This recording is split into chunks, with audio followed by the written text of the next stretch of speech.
Vasanthakumar Raman blog YouTube ചാനലിലേക്ക് ഏവർക്കും സ്വാഗതം.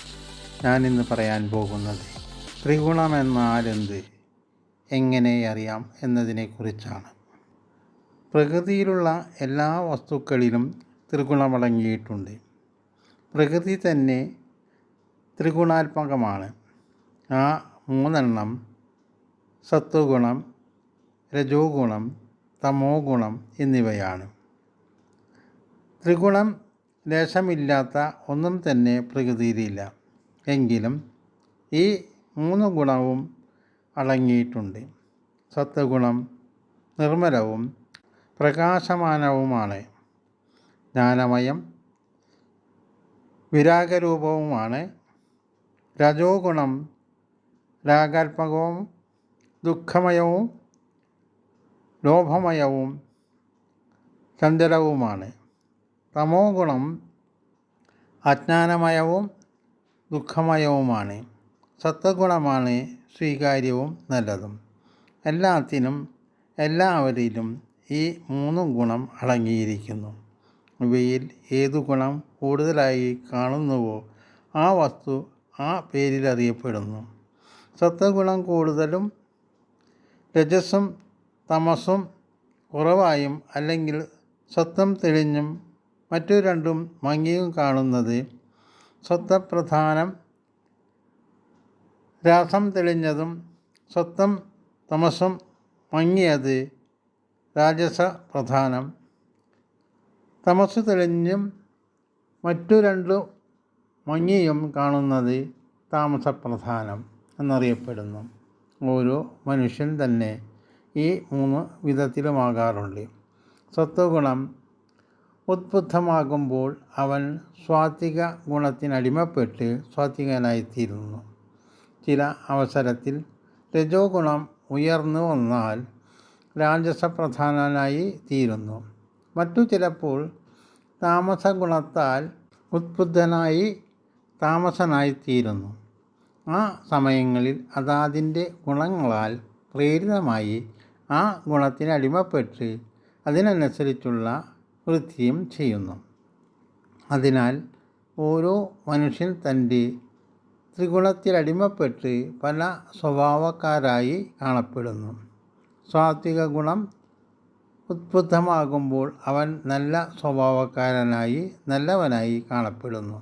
അതേ ആൾ തന്നെ ചില സമയം താമസഗുണം പൊങ്ങി വരുമ്പോൾ ക്രൂരനും ദുഷ്ടനും ദുഷ്ടപ്രവർത്തികൾ ചെയ്യുന്നവനുമായി തീരുന്നു.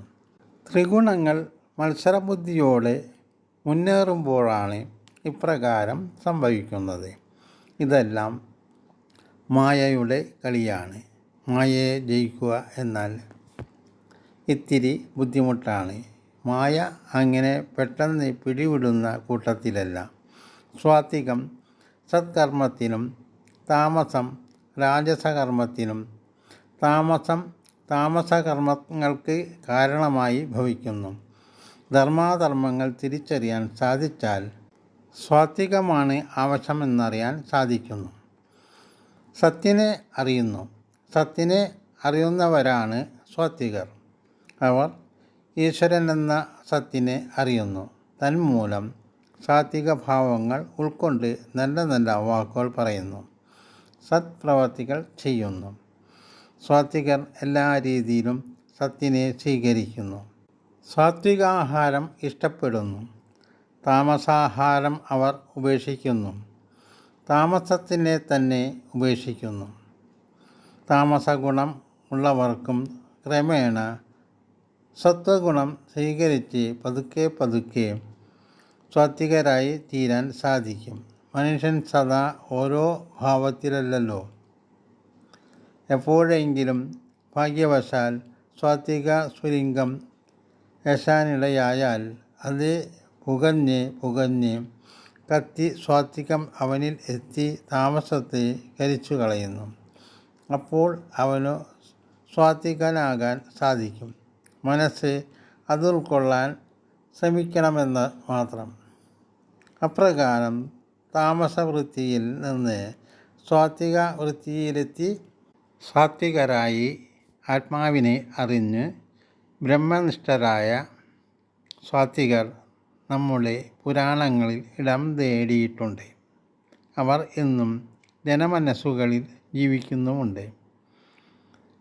ആദികവിയായ വാൽമീകി മഹർഷിയും ബ്രാഹ്മണനായി ജനിച്ച് ഒരു ബ്രാഹ്മണനായി ജീവിച്ച അജാമിളനും സത്യവ്രതനുമൊക്കെ ഇതിനുദാഹരണങ്ങളായി നമ്മുടെ ആധ്യാത്മിക ഗ്രന്ഥങ്ങളിൽ മായാത്ത മുദ്ര പതിപ്പിച്ചിട്ടുണ്ട്.